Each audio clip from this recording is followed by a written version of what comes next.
I mean, you'd think I would have learned from Scott Pilgrim vs. the World, but apparently not. So welcome back to another episode of Idiot Reviews Projects, a part of a popular franchise without ever interacting with them before and possibly pissing some people off, Fallout Edition. I think I can get a pass on this one though, because I can clearly see they're cooking up something special with this one. Now, like I mentioned before, my knowledge about the Fallout franchise isn't expansive in the slightest. I know they had a mobile game that had my middle school homies in a chokehold, and that people were making bank telling fun facts about the franchise with their YouTuber accent on YouTube Shorts, talking about some "did you know?" I also think everyone at least once has seen the old blonde dude with the thumbs up image, which, since watching this show, I am now convinced is one of the greatest pieces of symbolism in all of fiction. Yeah, that's pretty much where my info about the series ends. On one hand, I'm not going to be picking up on every other Easter egg dropped. But on the other, I'm not blinded by having a general love of the franchise or being hypercritical of what they potentially ignored or changed, because I don't know anything. Just taking the project as is. So it should add validity when I say,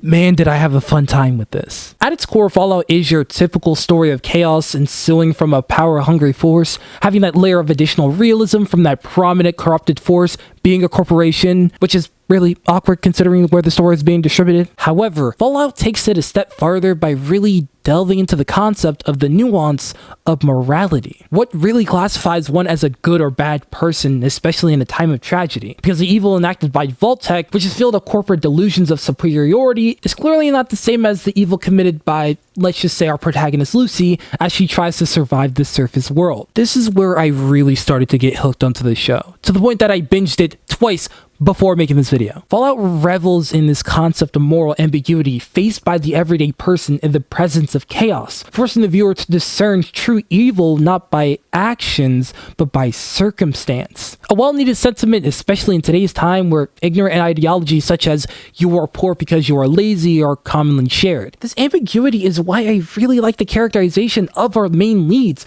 because at its heart, they all carry that very human feel. We have an outline of their ideals and what they stand for, and they stay to them often, but when put in situations of stress or being put in places near that brewing chaos, they can become hypocrites and go back on their word. Yet the show does a great job at making its characters understand the nuance of their action. These characters also truly feel as the embodiment of the sum of their situations and not just extremists that sway from one end of the spectrum to the other at the drop of a dime. Take, for example, the character of Maximus, who has gotta be one of my favorites in the series thus far. Now, from the start, we can see that he has big ambitions, but not the sturdy character to match such ambitions. He is not the brightest, quick to screw up, and lets his fixations blind him into committing some very nasty things. But at its core, he still gives off remnants of a good person and wants to fight the good fight. For those who watch my Scott Pilgrim video, you know that I'm a huge fan of non-traditional protagonists, as they help immensely in fleshing out that moral gray area, especially within people, such as what this show does, as long as the characters are given a chance to face the consequences of their bad deeds head on. And boy,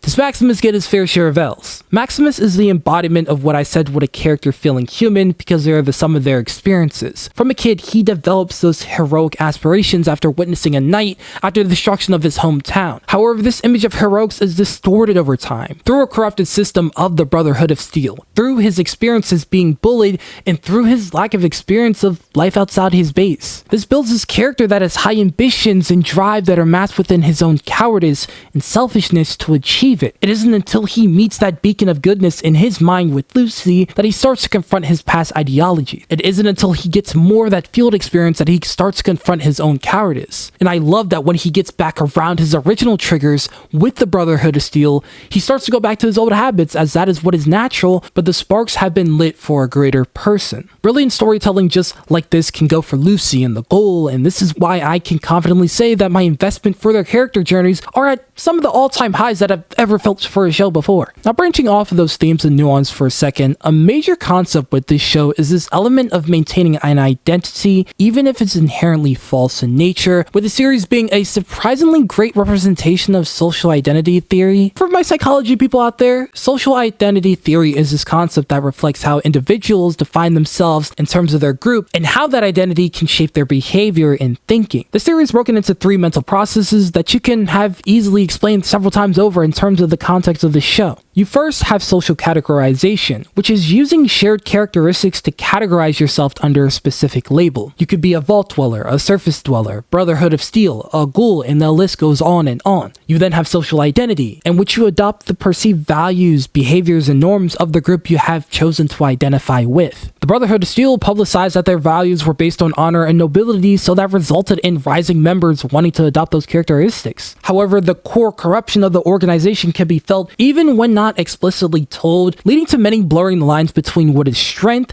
and what is greed. The last part of social identity theory is social comparison, in which you recognize yourself as being a part of an in-group, creating the psychological us versus them mindset. You then compare your group favorably to other groups to gain this sense of superiority. This is basically the entire story of Hank McClane and any of the Vault-Tec employees who viewed themselves as the only civilized group amongst the havoc of the surface world. I mean, even the ghoul who comes from the most radiated parts of the surface world expresses his perceived superiority over Vault dwellers, portraying that they are coddled and not ready for the real world. The concept of in-groups and out-groups are realistically bound to form at an accelerated rate in a lost world devoid of nuance, as it fundamentally tears down people to their most bare selves, putting them in this hyper sense of survival mode. And it is when these people are at their most vulnerable, at their lowest, that those searching for power will rise, typically off the backs of these false realities to get those to identify under them. Meaning that one needs to not only fight the inherent chaos of the world around them, but constantly reassess their perception of everything. Because the nice, peaceful, and progressive Vault dwellers can stem from an atrocity of a corporation that started the global apocalypse purely for profit. The ruthless, cutthroat world of the surface can be composed of desperate people just trying to survive, and the brave protectors of the Brotherhood of Steel could be headed by Michael Rappaport. One of the strongest parts of this project has to be the feel of this world. Creating that lost, devoid of sanctity, drained, hopelessness feeling is like 50% of the work when creating a dystopian story. It's that feeling of chaos that simmers from the collapse of our normal way of life, and this story is flawless in that regard. Not even just through the visuals and amazing character designs, but through the characterization of everyone and their varied levels of influence, depending on how long they have been engulfed into that chaos. Even showing that detailed, varied ways in which chaos is reflected within a society. Showing that setting and keeping this tone that this is not a world that you want to be a part of is more than just showing a bunch of broken buildings, but truly seething in its reach and highlighting that fall of the everyday man, adding that hint of realism that is sure to encapsulate anyone who is watching. The fleshing out of specific societies within the story is another way in which the tone of the show is expertly portrayed, with that world building just being so extremely cool. I'm sure those who played the games were all giddy with excitement, because I was getting myself when seeing the different aspects of this world being unraveled in front of my eyes. The idea of ghouls, the mutated creatures, the cool mechs, vault dwellers, and everything going on with them. With all that I was given about the story and being accustomed to the uniqueness of their way of life, it only fascinated me and had me craving for more. It's like how everyone in existence wanted a lightsaber after watching Star Wars, or wanted to hit a Kamehameha wave after watching Dragon Ball Z. For season 2, that definitely has to happen, or I'm writing an extremely angry letter to Amazon. I'm hoping that we're going to see more intricate aspects of this world now that we have a ground layer that has been set. Fallout was an excellent surprise for everyone, it seems like, with newcomers like myself not knowing what to expect, and established fans just hoping that the series at least wasn't completely terrible. However, Amazon Prime Video just proves once again that if you want to give your franchise an amazing adaptation, just come over towards us. Season 2 will have me wrapped around its fingers when the time comes, and as long as we no longer have digitally de-aged faces, I'm sure it will look and feel better than ever.